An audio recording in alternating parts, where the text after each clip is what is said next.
you have influencers that are really just synthetic, right? They're not even real people. I think that we're at the tip of that iceberg.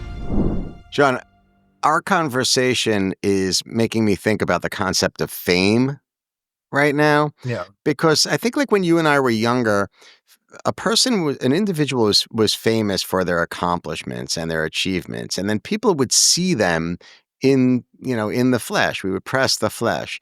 Now, this next generation, fame becomes something that's a little bit different. Even for people in our generation that are quote unquote famous, people are famous when they have clicks or views. People are famous when they don't press the flesh. You don't get to see these individuals anymore. I was just speaking with a high prominent individual, and I was criticizing her because it seems like she's using social justice platforms for fame. She's using her name and her likeness, but not giving her own money to the platform Wow. and appearing as if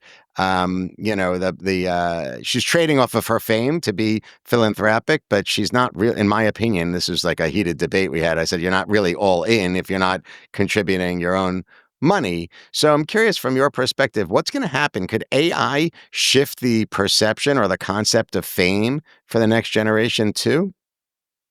Yeah, I think we saw that, right, with YouTube creators and then influencers, and now you have,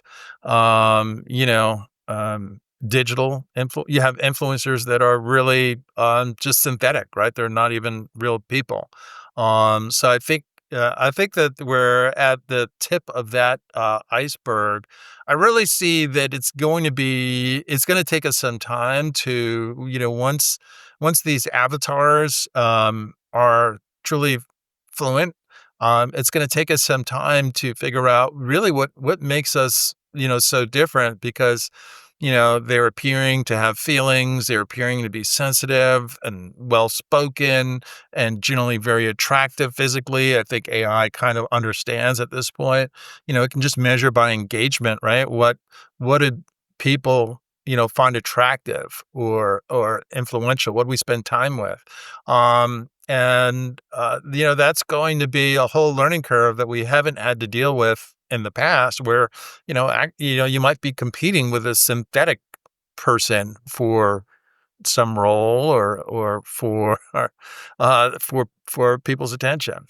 For sure, but you were talking before about like the agentic part of artificial intelligence, which I think is really interesting. And you could take that a little further now into the concept of like metahumans, where we can basically throw out the whole segmentation approach, the traditional segmentation approach, where we look at age, gender, household income, geography across the nation, and I think we could get into these micro segments and bring up metahumans to appeal to these micro segments in a way that she or he may prefer. So, for example, if you're a 26-year-old who is, really, let's say, into the LGBTQIA plus community, and you don't want to go to Bank of America and interact with a guy that looks like me, you can have a metahuman that's photorealistic and speaking effectively in the same type of language that you and your peers would speak, and totally disrupt because of AI the way that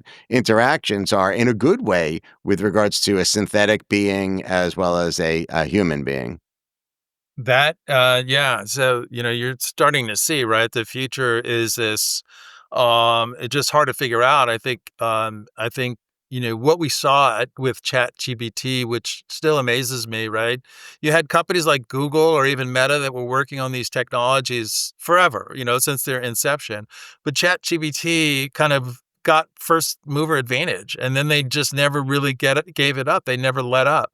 So here you have, Google being the leader, so to speak, is a multi-billion dollar company that's essentially being disrupted, right? In the same way we've lived through a couple of disruptions, Napster in the music industry, Yeah. Netflix in the film industry. So now you have ChatGPT and maybe the whole software industry, because you do have software companies that are maybe trying to embrace AI. Certainly, Microsoft has made a big bet, but Yep. they can be disrupted as well because now you as a young person could figure out, you know what, really I want a male client that does X, Y, and Z.